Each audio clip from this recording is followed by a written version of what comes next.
Alright, it's time for another talking about stuff tech review. These are probably my favorite videos. Been trying to do more videos lately.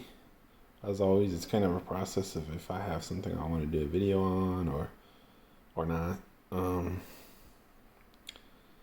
So this is another tech review. This is a tech review of the Samsung Galaxy Flex Alpha is the name of it.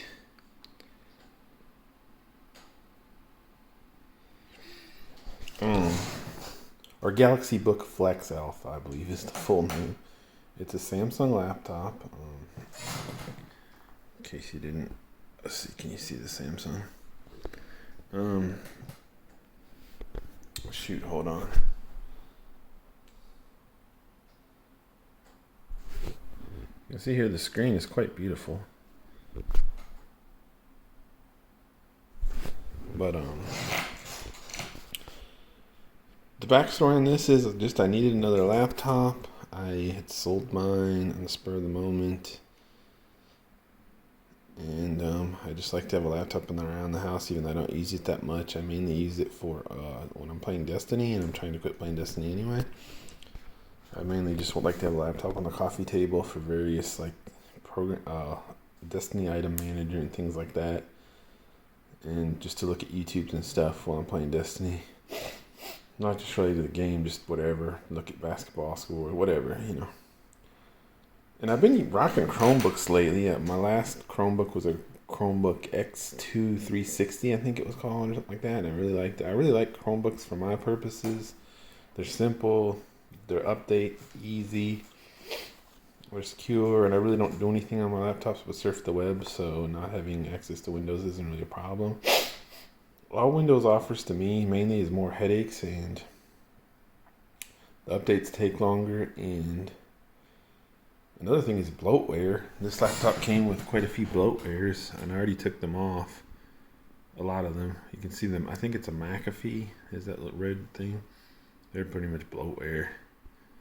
But I already took 3 or 4 off. I mean, I guess there wasn't too many, but there was several Samsung crap, you know.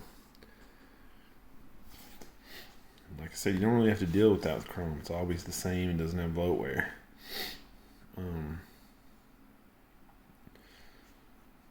So yeah. But on the other hand, Windows, there can be circumstances where it's better or flexible, I guess. Hard to think of any really that I use, but one day it may come in handy. I'd say there's this program called PDA-Net where you can tether your phone's internet connection, which actually it came in handy to use the other day because my internet went out at my house because we had like a snow. I hesitate to call it a storm because I live in East Texas, but we rarely get snow. We got a lot of, probably 3-4 inches of snow, and of course everything ground to a halt. A lot of people lost power. I didn't, but I lost internet for like a day. So I had to hotspot my phone. When I do that, my phone has a hotspot, and my phone plan has a hotspot. So I should have just been able to hotspot over Wi-Fi, but somehow it didn't work at all. I tried various devices, it would not work. So I think that somehow my carrier, who's Red Pocket Wireless, which is an AT&T MVNO, I think somehow they disabled hotspot because a lot of people must have been using it in the area because of the internet outage. That's kind of sneaky, and I didn't know you could do that. But anyways, they must have, because it's always worked for me before, and it didn't work for me that time. So I resorted to this app called PDA-Net where you can actually tether your phone over USB, and it will give you internet access from your phone. And even the carriers supposedly don't know about it, I think. So you can use any phone plan. You don't have to have hotspot or anything. Even though I do have a hotspot, as I just mentioned. The hotspot wasn't working. Anyway, PDA-Net's an example of a program that I think that pretty much the only program that I can think of that Windows I might use in Chrome. But I do remember Googling about it. I think it works on Chrome anyway. So there's some workaround or something, or there's some way to work PDA-Net on Chrome, I believe. So even that one example, I don't believe holds up under scrutiny. But anyways, what else? Now this laptop price. This is generally an $849 MSRP laptop, but with like most things Samsung, it's usually heavily discounted, I believe. Excuse the sniffling. I may have corona. That's actually true. I've been exposed for certain twice recently, but I don't think I have it. I sniff a lot anyway. I noticed that in all my videos, but I have allergies and whatnot. Anyways, where am I going with this? Oh yeah, so this laptop, MSRP is for $849, but Samsung and Best Buy have it on sale quite a lot for $649. So definitely don't pay $849 for it. And then further, there's a little trick where you can get a 10% Samsung education discount, which means like if you're a student or whatever, you get like an additional 10% discount. And it's easy to trick because you can go buy an .edu. All you need for it is a .edu email. And you just you can go buy .edu emails, by the way, on eBay. So for like $2 or $3.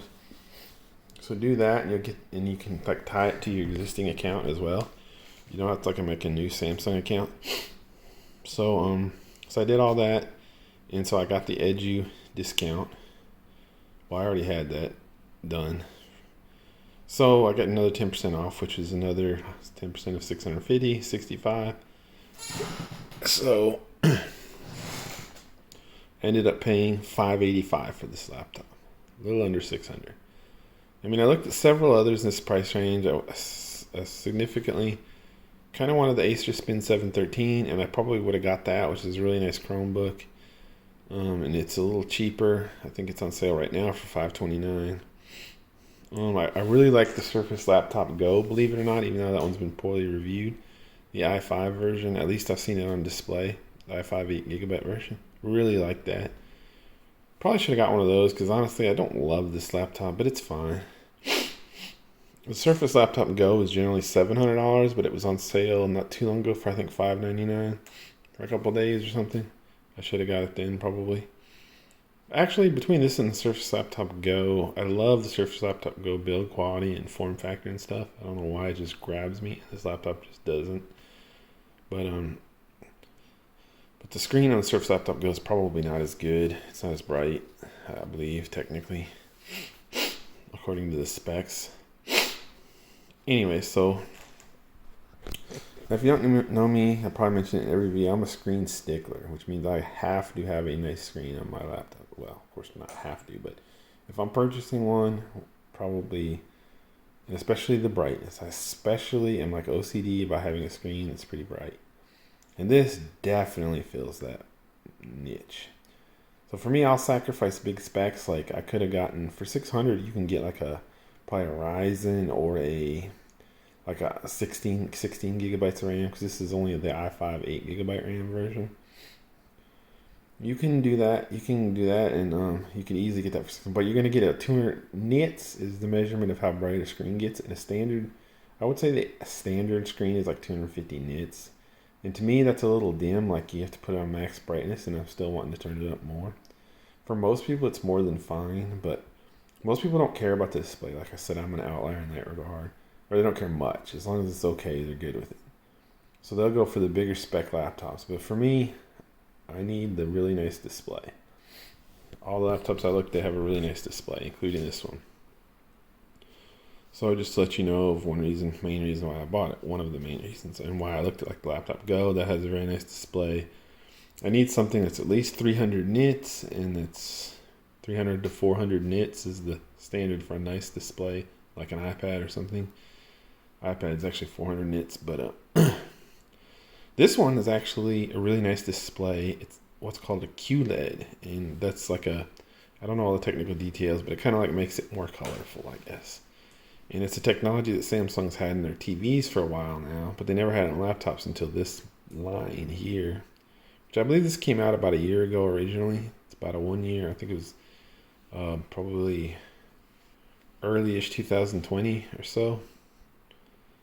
Could be completely wrong on that, but maybe even older. But I think that's all about a year old, maybe-ish.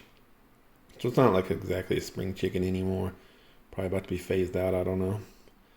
That's why it's on sale for $585 instead of $850. But yeah, so it's kind of a big deal that when they brought the QLED technology for a laptop, and they said at the time, I believe, something like it's the best laptop display you can possibly get outside of an OLED. Yeah, so QLED, like I said, it's just some sort of technology to make it more colorful. The color's more accurate, and it's just supposed to be really nice. And you can tell it's a very nice display. Another big plus on this one is it has an outdoor mode, okay, which I don't actually use outdoors anyway. But so it can hit up to, remember I was talking earlier about how a really good display is like 400 nits. This thing can hit 600 nits, which is really good. It has a little button here. You can see it on the F10 button. It's like outdoor mode. Let's see if I can hit it. When you hit that, it like doubles the brightness. If I can hit it, there it goes. So it can hit like 600 nits in outdoor mode. Let me turn that off because I don't need it right now. See, outdoor mode off.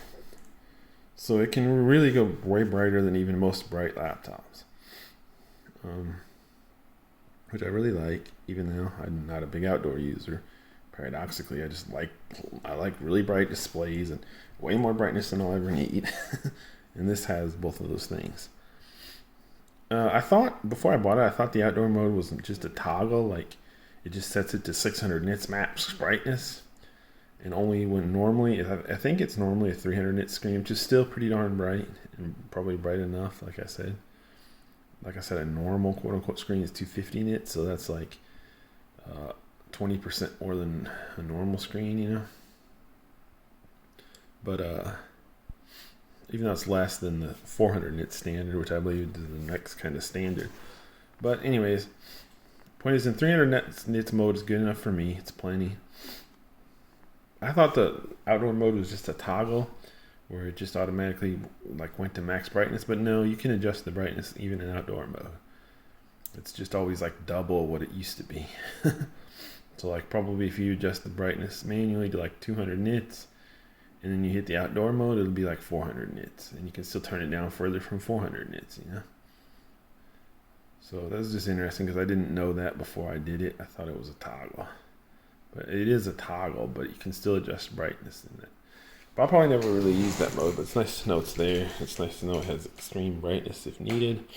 It does have a touch panel, as you saw, but I noticed that trying to use the touch panel, the display is a little flimsy, or the hinges. So usually if you're trying to use the touch panel, and the screen's kind of wobbling around a little bit, it's not a good combo. And that's usually where I would use it, is like in the kitchen. I hate trackpads. I mean, I can use a trackpad a little, but I just don't like to. I mean, I will in a pinch, but. So I like to touch, like usually where I'll use a laptop like that is I just take it in the kitchen and I'm looking at YouTube or something or whatever it may be while I do something in the kitchen. So in that case, it's easier. A lot of times I'll just be poking around on the touch screen rather than messing with the trackpad, that I don't like trackpads anyway. Because normally I run it with an external mouse. That's how I run my laptops. I see that little dongle, a wireless mouse with a dongle. That's how I always use laptops. But so the touchscreen is nice in a pinch.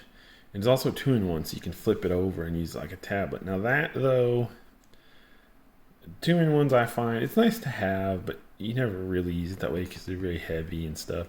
But it's nice to have once in a while. You know, I will say that. So yes, you can flip the screen over and use this thing as a tablet, but it's going to be one heavy, thick tablet. But yeah, I did find that poking around the screen is not the best because the hinges are a little weak. So if I'm poking around up top, you know, it tends to wobble. So what else? Oh, I read a lot of reviews. Of course, I always do my homework before I buy something. And they were talking about the hinges are a little weak. The hinges are kind of weak. This and that. Some reviews. It's a hinge wobble. It's the term they use. Now, but one of the reviews mentioned like it doesn't wobble as much as the HP Spectre, which is a really high-end HP laptop, 15-inch bubble. So that kind of convinced me and set my mind at ease that even really expensive, or a lot of really expensive thin and light laptops have hinge wobble, even worse than this. So it's fine, you know, basically. Dislikes, I don't really love the aesthetic, just this aluminum-ish. I mean, aluminum's good, but I don't know why I just don't love the whatever, how it looks here.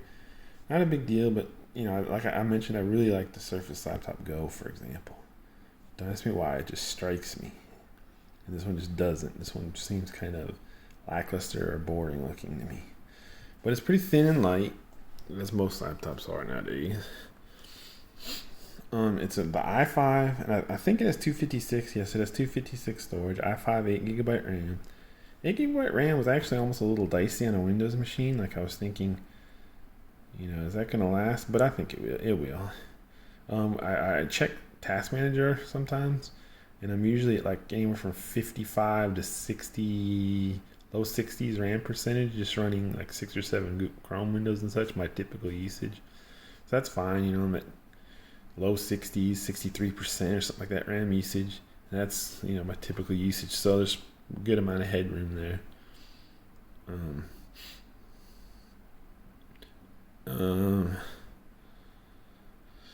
I guess the keyboard's backlight. I don't care about that, and I hate how people are always complaining about or talking about it. It has a fingerprint sensor again. I don't care. I don't understand why anybody cares about stuff like that. It's so stupid how like 80% of phone reviews talk about the fingerprint sensor and the camera. Two things I could give a shit about, Okay, I care about the camera in a sense, just like it's nice to know I would have a good camera, but I don't really care, And it makes me mad because I feel like phone reviews have changed into camera reviews. Like, oh, here's a new camera. Oh, by the way, you can use the phone on it too, But let's get back to the camera. It really annoys me. Like, who cares? 99% of all smartphone pictures, in my opinion, look the same. I mean, if they're any high-end phone like a Samsung, Apple, or OnePlus, like they literally compare them back to back on these YouTube videos, and it's like if they don't label them, you don't know which one's which. So yeah, cameras. Phone reviewers talking too much about cameras annoys me, and talking too much about fingerprint sensors annoys me because who cares? I set this up so I can unlock it with my fingerprint now, but again, I just don't care. A pin is just as good and probably quicker because this is kind of like you always have to do your finger 2 or 3 times, it seems like, to get it. So it's like, even if you didn't, I mean, this is just the nature of it. I mean, you just got to fit your exact fingerprint on that little square. I don't blame the fingerprint reader and say, oh, the fingerprint reader is not that sensitive or whatever you would say. No, it's just because, you got to get 80% of your fingerprint on that little square. If you just half-assing it, you won't do it right the first time or two. So whatever, like I said, a lot of times I think it gives you only like 3 times and you got to input your pin anyway. And I usually never get it the first time, and it's just stupid. There's no point to it. I need to change it back to just having a pin, but I just haven't bothered because I don't know how to easily do that yet, or I have to look up how to do it. So what else? One other thing I don't like about the laptop, and all the reviews bitch about this too, and it's another thing I think was stupid until I get it in person, is it doesn't have USB-C charging. I mean, I bought a cheapo laptop recently, $149 Chromebook, and it had USB-C charging. Just this thing looks fragile to me, doesn't it? And you can easily break that off, and yeah. Other than that, I don't really care. And plus, USB-C is easier to get like replacement chargers, I guess, for. What the frick? Let me get that in there. Battery life, I don't really care since I run it tethered. I will say standby is good because I left it in standby for a couple days recently and came back and had like 80-some% power. I was like really impressed. I was like, well, at least standby is good on this for some reason. A lot of people were complaining about build quality in the initial reviews of it and consumer reviews. Some people would say these hinges were uneven, or like one was bigger than the other. That seems weird, and that they were OCD. That was a very common complaint with this laptop. Or that, like, see this metal strip down here, that it was like adjusted unevenly or whatever. There seemed to be quality control issues in this area, which, as crazy it sounds, this is almost like a budget laptop at this point. $650 on sale is not that much for a laptop anymore. So it's kind of like they're trying to make it a high end without it really being a high end, so corners are cut or something like that. But whatever, I was pleased to see that mine doesn't seem to have any OCD hinge discrepancies or anything. This bottom looks straight to me, so everything looks good.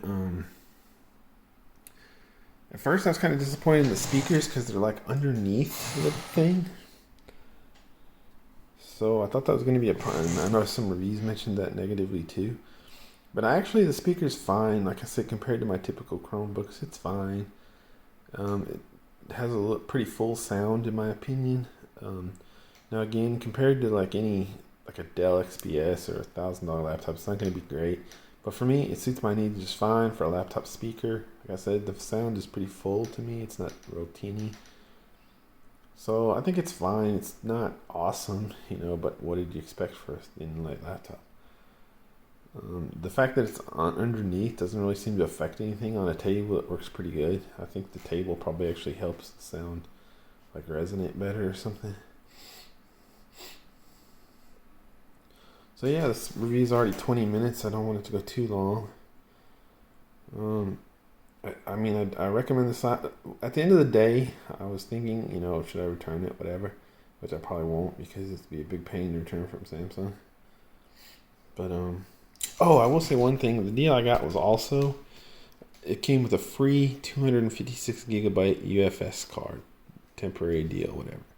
The UFS card is it's a micro SD card, but it's a certain storage standard where they say they showed the speeds are like 200 megabits read and 500 megabits write or something like that, or 3 and 5, whatever they're basically saying. They literally said SSD like speeds and this. So it's kind of like a micro SD card, I guess, that's like a SSD.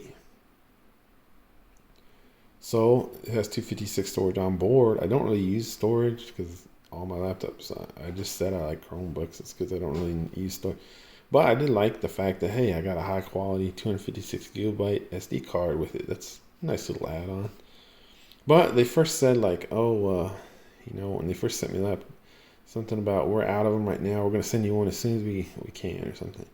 So the laptop came by itself, and the micro SD card came in a bubble envelope like a week later, I believe. No big deal. I didn't care how it wasn't like that big of a deal anyway. It's just a nice little add-on. But then as soon as I got it and popped it in the card reader, it doesn't work. It doesn't show up at all. So I tried a different SD card I had laying around. It got recognized. I tried the UFS card in my desktop. It didn't get recognized, but a regular SD card could. Point is, I quickly realized the UFS card they sent me was DOA. It doesn't work. Nothing recognizes it at all. So I told them that, and it was kind of a rigmarole, because first I chatted with them, and they're like, well, they don't know what the hell to do. The lady was like, well, go ahead and return it. Well, and she's like, I'll send you. She was going into a little pre-recorded spiel about, because that's all they know how to do in these helplines is launch into their next pre-recorded, written script. But I was like, on the invoice, it shows like the laptop is $585 and the SD card is 0.00. And it literally, I went on there to like process a refund or something, I think, before I even talked to chat. And it would be like, well, you will be refunded 0.00 for this item as I started to go through the steps. So I was like, well, what the hell's the point of that? And they want you to mail it back and everything. That's what the lady in the chat was saying too. Mail it back and we'll send you the label and blah, blah, blah. We'll send you the shipping label to mail it back. So I'm like, why would I go to the trouble of mailing something back for a 0.00 refund? That makes zero sense. I tried to explain that to the lady, but again, she's running off a script and doesn't know how to do anything but do her script.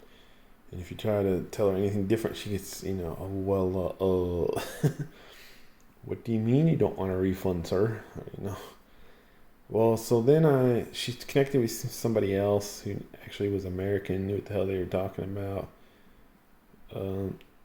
Actually in the like tech support of all things.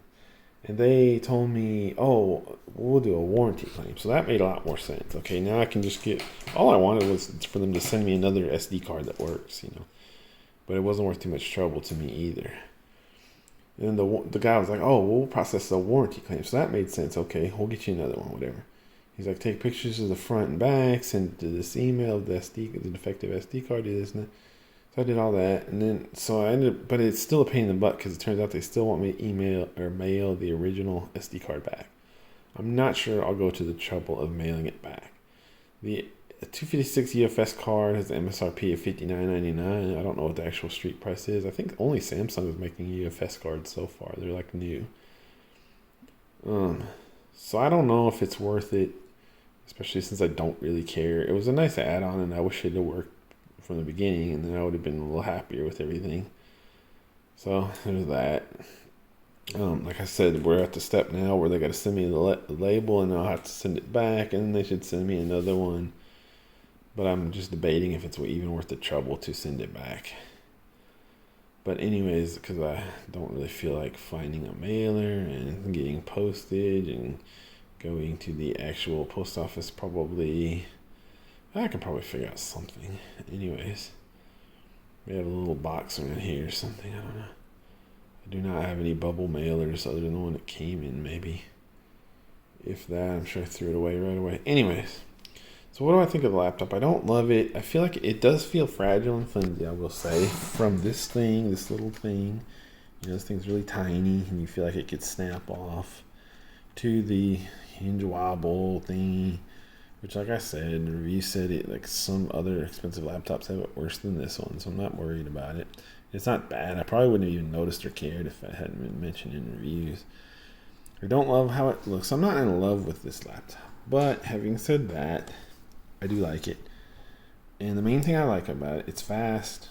And the main thing I like about it is the screen is very nice. There's no denying that. It has a very nice screen, which is what I want on all my laptops. That's priority A, B, C, and D.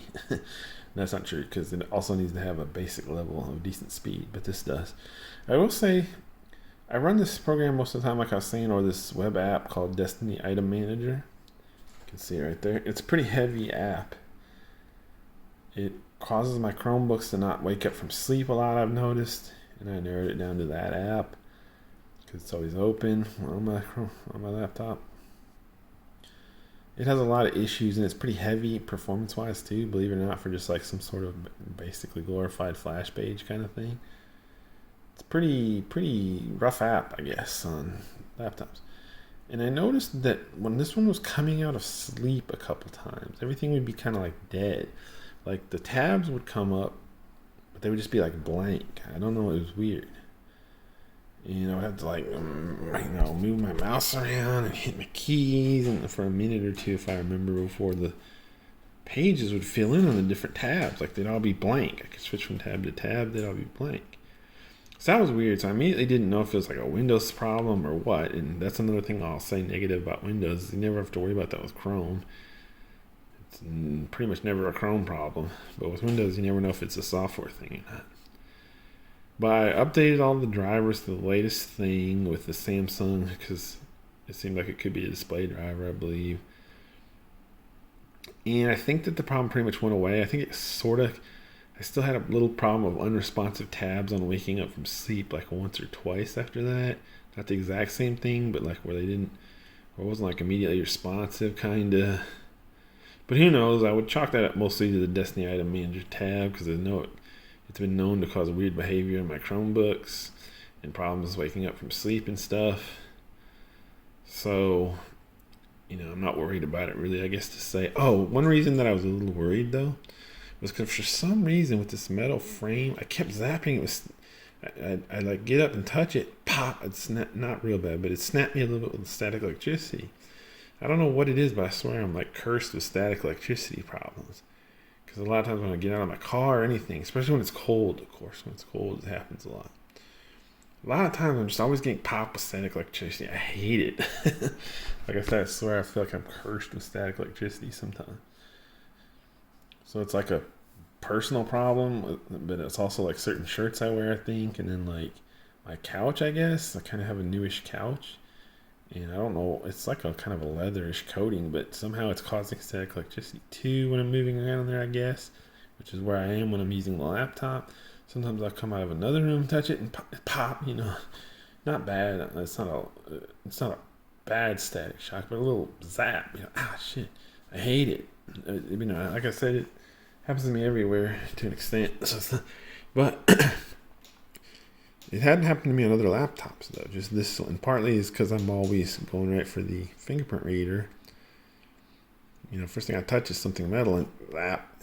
So I zapped this thing with static electricity 3-4 times pretty early, and that scared me, especially for something new. I'm afraid, damn, I'm gonna, something in the motherboard's gonna get fried. Maybe I don't know how likely that is or what. With that static electricity zapping, Like I think static electricity can kill electronics, right? I don't know. It hasn't seemed to affect anything. But I was kind of worried maybe something in the motherboard could have got damaged when these problems started happening, which were very few, by the way. This only happened like a couple times. It wasn't a big deal. Not trying to overrate it, but in conjunction with those static zaps that had happened, I was kind of like, man, I hope I didn't fry some weird thing in the motherboard a little bit or something. But anyways, it seems fine now. Like I said, after I updated the drivers, and it did it inconsistently anyway. It's not like it did it a lot. Like I said, I think I still had one instance of something happening later, but it was like a little bit different. And I would say effectively it works fine. I've not had really problems. Just thought I'd mention it though to be full disclosure. Like I said, that's something all of a sudden worry about with Windows. Is it some kind of Windows thing? Who knows? So yeah, that's it. The Chromebook. It's a Samsung Galaxy Flexbook Alpha. I forgot to mention the lineage of this one. I should have brought this up in the beginning. There was originally a Galaxy Flexbook Ion, I think, and it's like a high-end, like $1,300 laptop. And I forgot the main difference. There's like a main difference, and it's more like an i7. Usually, probably like it's probably like some of them it's 12 gigabyte, I think. Different variations, but there's like a main difference between the Flexbook Ion. I think the Flexbook Ion comes with the pen. That's, I think, the main difference. It's all about the pen support and whatnot. I don't even know if you can use the pen with this one. And it definitely doesn't come with the pen. I think that's the main difference. And the Ion is like a lot more expensive. And probably also comes with the higher specs. Probably comes with 12 gigabyte. But it's like a $1,300 laptop. I mean, you're talking about like a big time expensive competitor like the Flexbook, the XPS, and the various, the LG, the HP Spectre line, I think, is their high end, and so on. And the Surface laptops and stuff. So but this is like the cut down competitor, or the cut down version. But I think it's a really good value because it's still, I believe it has the same QLED 600 nit screen as the Flexbook Ion. So to me, it's like they're giving you the best part. They're keeping the main part of the really expensive model, and they're just cutting out a bunch of crap I don't need anyway. And it's $600 freaking dollars. It's a pretty good deal if you ask me.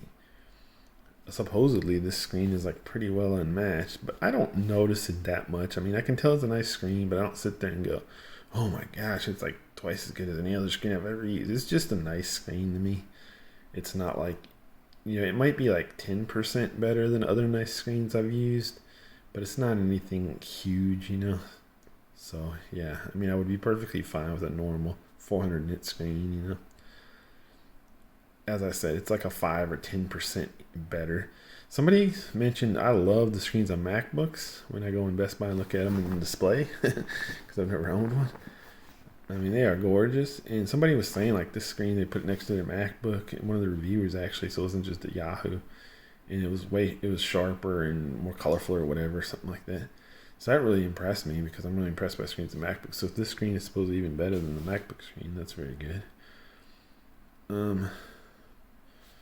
So yeah, that's all I got on it. It's a really nice screen, and it's kind of flimsy, and I don't love it to death, but it's overall, I do like it. I like it. Like, not quite to love, but like it a lot. It's a good laptop so far. It's fast, it's smooth, and it has a great display. And it's svelte and modern and kind of a little bit high end, So yeah, Galaxy Book Flex Alpha review.